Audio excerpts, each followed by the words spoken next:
But what was the invisible net of blood he swore existed inside the human skull, which no living surgeon has ever found?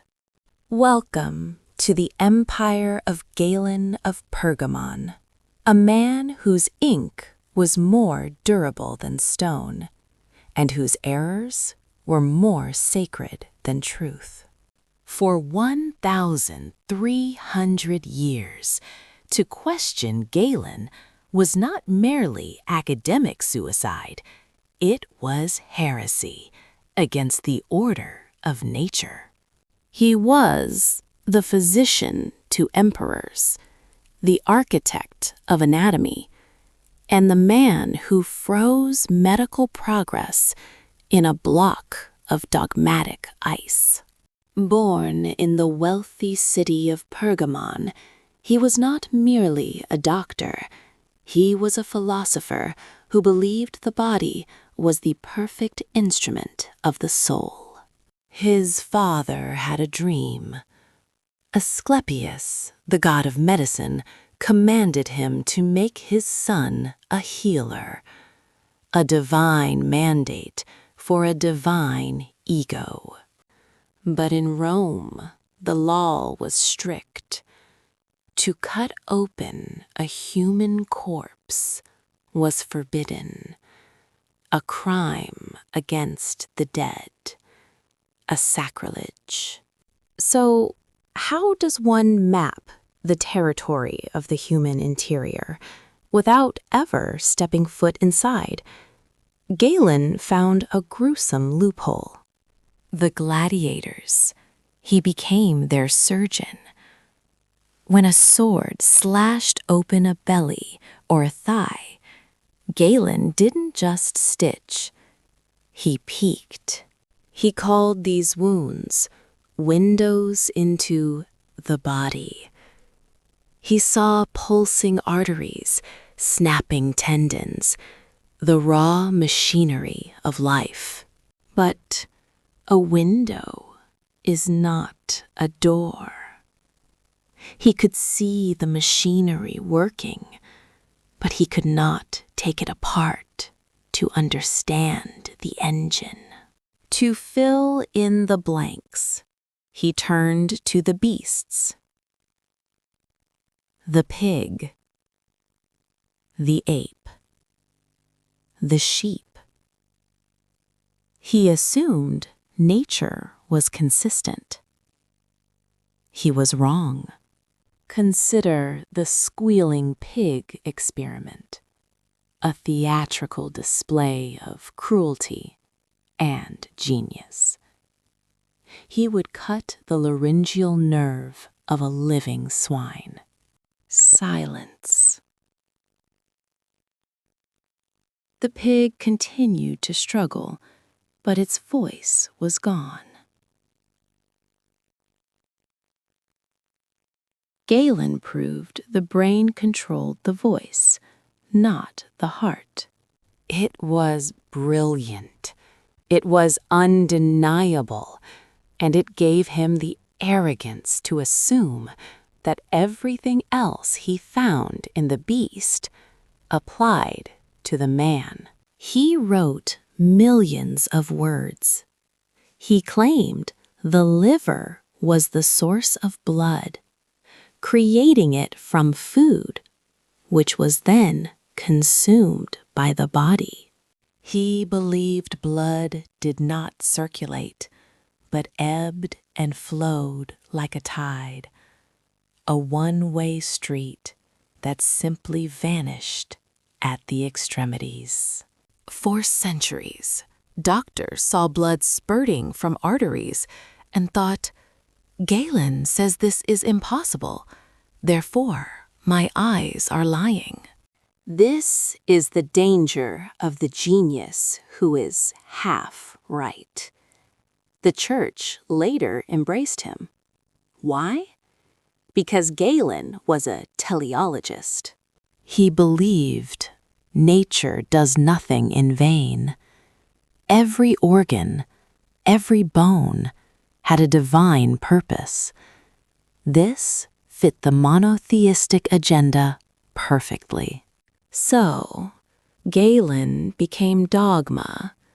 To correct Galen was to correct God. And so, anatomy stopped. It withered. He described the human uterus as having horns. Why? Because the dog's uterus has horns. He never looked inside a woman. He described the hip bone as flared in a way that only oxen possess. We walked on the legs of cattle for 1,000 years. He was a man of the 4 humors: blood, phlegm, yellow bile, black bile. Health was balance. Disease was chaos. To restore balance, he bled his patients. He bled them until they fainted. He bled the fever out, often taking the life with it. When the Antonine Plague struck Rome, bringing the empire to its knees, Galen was there. He described the black pustules. But even the great physician fled. He retreated to his country estate, while Rome rotted. Self-preservation is the oldest instinct. He concocted the theriac, a universal antidote, with 64 ingredients, including viper flesh and opium. Emperors took it daily. It didn't cure them, but the opium made them not care that they were dying.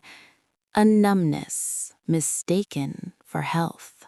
His anatomy was a collage, a Frankenstein's monster of dog, ape, sheep, and pig, stitched together and labeled human.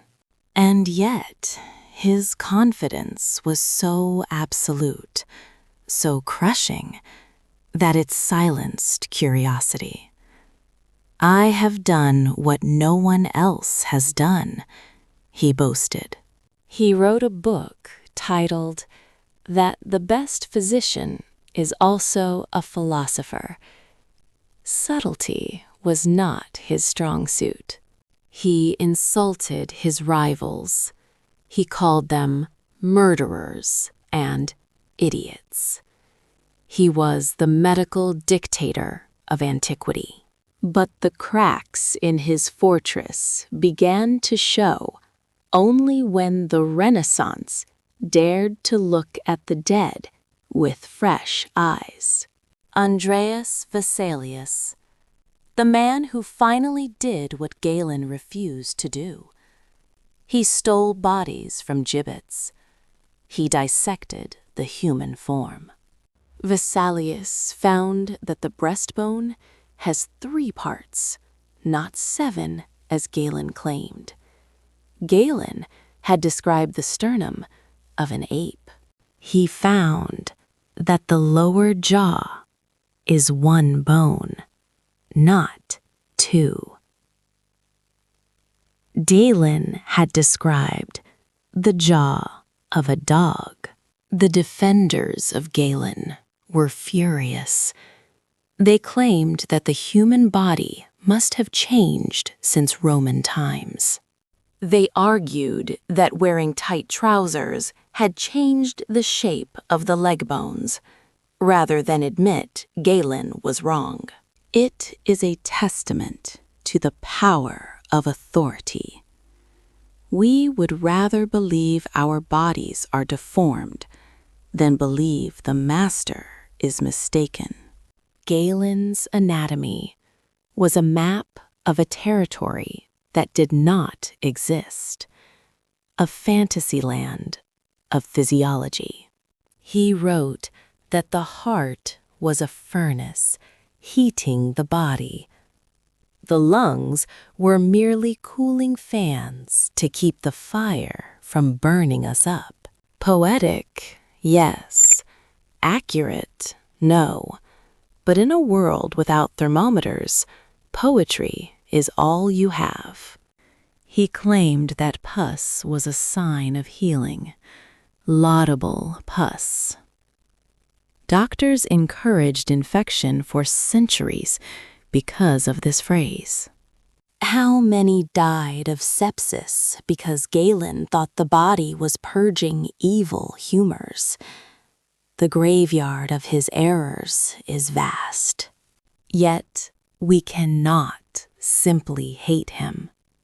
He compiled all ancient knowledge. Without him, we would have lost Hippocrates. He was the bridge across the dark ages, a bridge built on shaky pilings, but a bridge nonetheless. He performed brain surgery. He removed cataracts. He understood the spinal cord better than anyone before him. He was a genius, but a genius blinded by his own light. He fell in love with his own theories. He argued that the brain was the seat of the soul's rational part, the heart, the spirited part, the liver, the appetitive part. A hierarchy of organs reflecting the hierarchy of Rome, the emperor, the soldiers, the plebs. His medicine was political. It was philosophical. It was everything except purely scientific. When he died, he left behind 20,000 pages, a fortress of text that no one dared to breach. The Arabs translated him. The Europeans retranslated him. He was the prince of physicians. But the prince was naked, and it took a Belgian anatomist with a knife to point it out. Galen's ghost haunted the medical schools well into the 17th century. Harvey had to fight him to prove blood circulation. He is the ultimate lesson in skepticism. Even the greatest authority, the smartest man in the room, can be fundamentally wrong. We stand on the shoulders of giants, but sometimes those giants are standing on quicksand. Galen's desire for order, for a body that made sense, overrode the messy reality of the flesh. He wanted the body to be a temple. Sometimes the body is just a machine that breaks.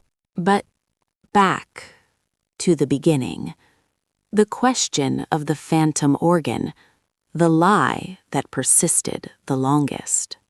Galen described a complex network of blood vessels at the base of the brain. He called it the rete mirabile, the miraculous net. He claimed this was where the vital spirits were transformed into animal spirits, the seat of consciousness. For centuries, surgeons searched for it. They couldn't find it. They thought they were blind. They thought they were incompetent. But the rete mirabile does exist. In sheep, in pigs, in oxen. It cools their blood when they graze under the sun. Humans do not have it. We never did. Galen simply assumed that what was true for the sheep was true for the master. The phantom organ was a mirror. Galen looked into the brain of a beast and saw humanity. In the end, He was the one who was blind.